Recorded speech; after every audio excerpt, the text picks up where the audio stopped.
कि कल जो डेलीगेशन में वार्ता हुई तो डेलीगेशन में हमारे रवि चावला जी ने सारा कुछ खुल के बता दिया है क्या वार्ता हुई। और जहाँ तक वार्ता के बाद का जो सवाल है, लोग कह रहे हैं कि मतलब किस तरीके से ये आंदोलन आगे जाएगा या किस तरीके से इस आंदोलन की अब रूपरेखा होगी, तो वो तो कमेटी को डिसाइड करना है। पर मैं एक साथियों से रिक्वेस्ट करना चाहूँगा कि आप लोग थोड़ा अपना दिमाग है ना उसका इस्तेमाल ज़रूर करें। एक तो समय था जब धरना उठाया गया, देखिए आज जो भी हम सरकार की जो भी बात है वो मानने के लिए अगर बाध्य हैं तो वो अगर किसी की वजह से हैं तो हमारे खुद की वजह से हैं। क्योंकि जिन लोगों ने यहाँ पे मतलब 2 जुलाई को यहाँ पे रैली होनी थी, उससे पहले हमारा धरना उठा दिया गया था। उस समय हमारे पास सिर्फ 173 का संख्या बल था। गिरफ्तारी देने के वक्त 173 साथी उपस्थित थे और आज गाड़ियाँ देने का जब टाइम आया ना तो 1073 लोग गाड़ियाँ देने के लिए आगे आ रहे हैं। तो एक दूसरे को गाड़ियाँ नहीं देनी है, गाड़ियों से कुछ नहीं होने वाला। अगर संघर्ष करना है तो आपको आगे आना चाहिए। और आप नेतृत्व पे सवाल खड़े करते हो, आप नेतृत्व कीजिए। अगर आप नेतृत्व करते हैं हम आपके उसी गति से साथ आके खड़े होंगे, उसी तरीके से साथ आके खड़े होंगे। पर सवाल अगर आप खड़े करते हो, अगर आप कोई आरोप लगाते हो तो वो आरोप साबित करने की आप अपने अंदर मतलब इतने सबूत जुटा के आरोप लगाइए कि आप उन आरोपों को साबित कर सको। अगर आप आरोप साबित नहीं कर पाते हो तो आपको आरोप लगाने का कोई अधिकार नहीं है। जो संगठन, आप इतिहास उठा के देख लीजिए, जो संगठन अपने नेतृत्व पे सवाल खड़ा होता है करता है वो संगठन हमेशा बिखरता है। और आपने जिस व्यक्ति ने आपके साथ, जिन लोगों ने 110 दिन रह के यहाँ पे संघर्ष कर रहे हैं वो आपके अपने नहीं हो सकते। और जो 4 दिन आके आपका नेतृत्व करने लग जाते हैं, आपके लिए अच्छी अच्छी बातें करने लग जाते हैं, वो आपके रहनुमा खड़े हो जाते हैं, तो ये कतई नहीं हो सकता। आपके लिए अगर जो संघर्ष 110 दिन तक कर रहा है उनकी बातें मानिए। जिन भाइयों ने आपके लिए 13-13 दिन 12-12 दिन भूख हड़ताल की, आप उनको गालियां दे रहे हो। और जो 4 दिन आके आपके संग मतलब आपका कहते हैं कि आपको ये नौकरी ला देंगे, वो नौकरी ला देंगे, हमारे नेतृत्व स्वीकार कीजिए। आप 110 दिन के उनके संघर्ष को बुला के 4 दिन का नेतृत्व स्वीकार कर लेते हो।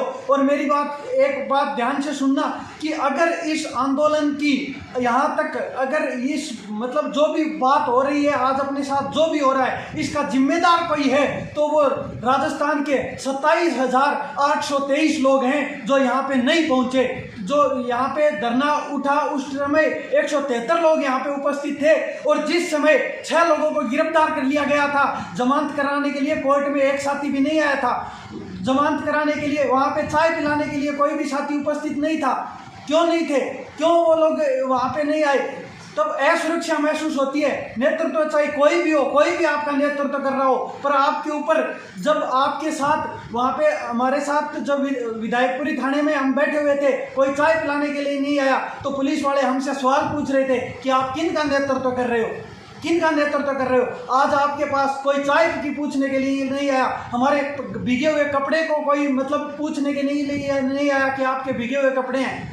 तो 173 लोग जो गिरफ्तार हुए थे वो इसके गुनहगार नहीं है। जो घर पे बैठे हैं इस आंदोलन की विफलता के वही गुनहगार हैं। अगर ये आंदोलन कहीं पे भी जाके विफल होता है तो उसके गुनहगार वो हैं जो घर पे बैठ के गालियां देते हैं, आज एक ट्विटर पे स्पेस चलाते हैं या फिर ग्रुप में कोई लाइव आते हैं तो उसमें 200, 300, 400, 500 लोग जुड़ जाते हैं। और जब बात आती है इस आंदोलन को आगे बढ़ाने की, जब शहीद स्मारक पे सिर्फ 173 लोग उपस्थित होते हैं, तो इस तरीके से आंदोलन को मजबूत नहीं किया जा सकता। अगर आंदोलन को आगे कोई साथी बीड़ा उठाता है, इस आंदोलन को चलाने की जिम्मेदारी निभाता है, तो उसके साथ हम आके खड़े हो जाएंगे, उसके साथ उस तरीके से मजबूती से खड़े रहेंगे। पर जो भी भाई ये बात सुन रहे हैं, जो भी भाई सीएचए से जुड़े हुए हैं, वो भी उनके साथ खड़े उसी तरीके से होना पड़ेगा जिस तरीके से और लोग साथी खड़े होते हैं। अगर आपका नेतृत्व मजबूत होता है तो आपके संख्या बल से मजबूत होता है, सवाल खड़े करने से मजबूत नहीं होता। आज जो लोग घर पे बैठ के किसी के नेतृत्व पे सवाल उठा रहे हैं, एक आरोप साबित करके दिखा दीजिए। जिन लोगों ने आपका नेतृत्व किया है, जिन लोगों ने आपके लिए लड़ाई लड़ी है, उन पे अगर आप सवाल खड़े कर रहे हो तो आपके संगठन का कोई महत्व नहीं रह जाता है। आपके लिए अगर कोई जब सीएम से वार्ता होती है तो वो 110 दिन तक जिसने आपके लिए लड़ाई लड़ी वो एक मतलब उनको तो सूचित तक नहीं किया जाता है। जिस व्यक्ति ने आपका नेतृत्व किया, जिन लोगों ने आपका नेतृत्व किया, उन्हें सूचित तक नहीं किया जाता है। और जब आपके लिए कोई संघर्ष करने की बात आती है, जब आपके लिए अनशन करने की बात आती है, जब आपके लिए खून से खत लिखने की बात आती है, जब आपके लिए धूप में नंगे पांव खड़े होने की बात आती है, तब वही लोग आपके साथ खड़े थे जो आपका नेतृत्व कर रहे थे। वो लोग नहीं थे जो 4 दिन में आके बरसाती मेंढक की तरह आपके साथ खड़े हो गए और बरसात होती है आपने अपने घोंसलों में वापस घुस गए। ऐसी बात नहीं है साथियों। आपको अगर नेतृत्व पे भरोसा है तो ही इस आंदोलन को आगे बढ़ाना। अगर आप नेतृत्व के साथ खड़े हो सकते हो तो ही आप आंदोलन को आगे बढ़ाना, और आगे बढ़ाते हो और इस आंदोलन को आगे लेके जाते हो तो उस आंदोलन में हम उसी तरीके से साथ खड़े होंगे जैसे हम पहले आंदोलन में साथ खड़े हुए थे। आप किसी को भी नेतृत्व चुनिए, नेतृत्व में पूरा विश्वास जताएंगे, नेतृत्व के साथ पूरी तरीके से खड़े नजर आएंगे। पर साथियों, आपको विश्वास किसी पे तो जताना पड़ेगा। जो आपके लिए लड़ रहे थे वो भी सीएचए थे, उन्हें भी एक नौकरी मिल रही थी। जिसने आपके लिए भूख हड़ताल की, खून से खत लिखा, जिन्होंने आपके लिए लड़ाई लड़ी वो भी सीएचए थे। आपके लिए लड़ाई लड़ रहे थे, वो इसलिए लड़ रहे थे कि आप सब भाई, सब सीएचए जिनको उम्मीद थी, जिन्होंने कोरोना में काम किया और उनकी उम्मीदों को पूरा करने के लिए लड़ रहे थे। यहाँ पे कोई एमएलए बनने के लिए नहीं लड़ रहा था। एमएलए बनने वाला 7,900 की नौकरी नहीं करता। सबसे बड़ा भ्रम था अपने आप और हम सब के दिल में जो भ्रम था कि एमएलए बन जाएगा, ये बन जाएगा, नेता बन जाएगा। मेरी बात सुनो, नेता आज तक शहीद स्मारक से 20 साल से हनुमान जी ड्यूटी कर रहे हैं। पुलिस वाले, उनसे पूछ लीजिए कोई भी कर्मचारी आंदोलन करके यहाँ पे नेता बना है क्या? कोई भी राजस्थान की विधानसभा में, लोकसभा में, संसद पहुंचा है क्या?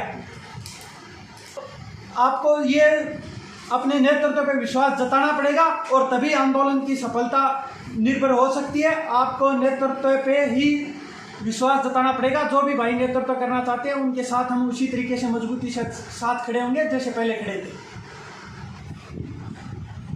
और कुछ लोग ये कहते हैं, मतलब घर में बैठ के गालियां देते हैं, आंदोलन से किसी भी तरीके से जुड़े हुए नहीं थे। मेरी बात सुनो, अगर आज सबसे ज्यादा आघात किसी को हुआ है, सबसे ज्यादा चोट किसी को लगी है, वो घर में बैठ के तमाशा देखने वाले को नहीं लगी। वो यहाँ पे 13 दिन तक भूख हड़ताल करने वाले देव कस्वा, अपने और भी साथी जिन्होंने, रवि चावला जी, इंसाफ भाई, जिन्होंने भूख हड़ताल की, जिन्होंने खून से खत लिखे, उनको सबसे ज्यादा लगी है। जिन्होंने मुंडन करवाया उनको सबसे ज्यादा चोट लगी है, उनको सबसे ज्यादा दर्द तकलीफ हुआ है। पर आज उन्हीं को वो लोग गालियां दे रहे हैं जो घर में बैठे हुए थे। इस तरीके से गालियां देके किसी भी आंदोलन को सफल नहीं किया जा सकता। अगर आप यहाँ पे आंदोलन में आए, आप आंदोलन में भूमिका निभाई, तो आप अगर कोई आरोप लगाते हो तो आरोप साबित करने की आप में ताकत होनी चाहिए, और तब तक आपको कोई आरोप नहीं लगाना चाहिए जब तक आप उसको प्रूफ साबित नहीं कर सको।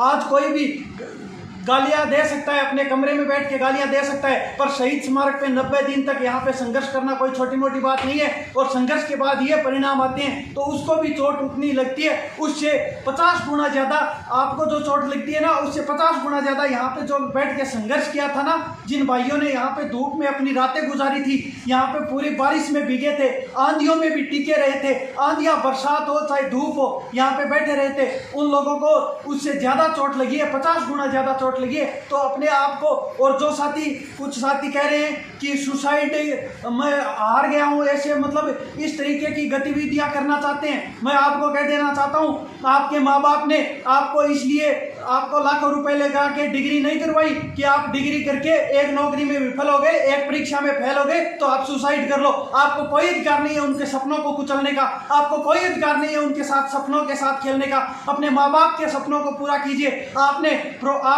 अपने माँ बाप ने, आपके माँ बाप ने प्रोफेशनल डिग्री कराई है तो इस डिग्री में आप रोजगार ले सकते हो, आप हॉस्पिटल में काम कर सकते हो, आपको इतना आपके माँ बाप ने सक्षम बना दिया है कि आप अपने पैरों पे खड़े हो सकते हो। तो आपको उनके सपनों के साथ कुचल के ऐसी अप्रिय घटना करने की कोई भी आपको अधिकार नहीं है। अगर आप ये भी चाहते हो कि आप अगर इस नौकरी में नहीं लगे, आगे आने वाली कोई भी नौकरी हो उसमें अगर एक पेपर में फेल हो जाते हो, तो इस तरीके से ये नहीं होता कि आपको मतलब किसी भी तरीके से आप अपने माँ बाप के साथ, आपसे जुड़े हुए अपनों के सपनों के साथ खेल सको, ये आपको कोई अधिकार नहीं है। और जिस तरीके से कुछ लोग कह रहे हैं कि नेतागिरी, नेता बन जाते हैं या नेतागिरी करते हैं कुछ लोग, मैं आपको बता देना चाहता हूँ, नेता आज उपेंद्र जी यादव हैं, कितने दिनों से संघर्ष कर रहे हैं, पिछले 15 साल से संघर्ष कर रहे हैं। भरत बेनीवाल हैं, पिछले 15 साल से संघर्ष कर रहे हैं, कितने एक नेता बन गए, कितने एक एमएलए बन गए। आज 7,900 की नौकरी करने वाला एक आम जो छात्र था, यहाँ पे जो नर्सिंग की डिग्री करके आया था, वो अपने सपने लेके आया था, वो सपना एक ही था नौकरी का, आपने आगे कर दिया और आपने उसको सपोर्ट किया, तो वो आज आपका नेतृत्व कर रहा है। नेतृत्व का कोई भूखा नहीं है। कोई भी साथी अगर नेतृत्व करना चाहते हैं, उस नेतृत्व के हम साथ खड़े होंगे और उसी मजबूती के साथ साथ खड़े होंगे जैसे पहले खड़े थे। पर साथियों, किसी को गाली देने से पहले ये सोच लेना चाहिए कि उनको भी उतनी चोट लगी है, उससे ज़्यादा ही चोट, आपसे ज़्यादा उनको चोट लगी है जिन्होंने यहाँ पे संघर्ष किया है। तो साथियों, गालियां देने की बजाय यहाँ के संघर्ष को मजबूत कैसे किया जा सकता है, ये सोचने का वक्त है। यहाँ पे गालियां देने से आपस में टकराव पैदा करने से कुछ नहीं होने वाला। आप अगर कुछ होने वाला है तो आपको संगठित होके, एक विचार पे खड़े होके, एक नेतृत्व के साथ होके अगर हम लड़ाई लड़ेंगे तो सबसे पहले आपको ये दिमाग से वहम निकालना पड़ेगा कि हम नेता चुन रहे हैं, हम नेता नहीं चुन रहे हैं। नेता चुनना होता तो वो आदमी अपने क्षेत्र में जाके मेहनत करता। नेता नहीं चुन रहे, हम नेतृत्व चुन रहे हैं और वो सिर्फ आंदोलन का नेतृत्व है, हमारे आंदोलन का नेतृत्व है। यह आपको दिमाग में डालना पड़ेगा कि यह कोई नेतागिरी चुनने का, यह कोई चुनाव करने का वक्त नहीं है। चुनाव करना होता तो क्षेत्र में मेहनत करते। आपके लिए लड़ रहा है तो आपके लिए। और यहाँ पे कोई भी नेता था, यहाँ पे कोई भी, यहाँ पे जो साथी थे जो नेतृत्व कर रहे थे, वो कोई भी ऐसा साथी नहीं था जो सीएचए नहीं था। सभी सीएचए ने, जो भी आपका डेलीगेशन जाता था, जो भी मिलने जाते थे, सब सीएचए थे और अपने लिए कोई गलत फैसले नहीं लेके आता। जिसने यहाँ पे संघर्ष किया है, पसीना बहाया है, उसको पता है वो अपने लिए कोई गलत फैसला नहीं लेके आता। तो साथियों, आपको संघर्ष, अगर इसमें कोई कमी नजर आती है तो आप अपना नेतृत्व खुद कीजिए और हम उस नेतृत्व के साथ खड़े होके आपसे कंधे से कंधा मिला के साथ देंगे और उसी मजबूती के साथ आपके साथ खड़े रहेंगे।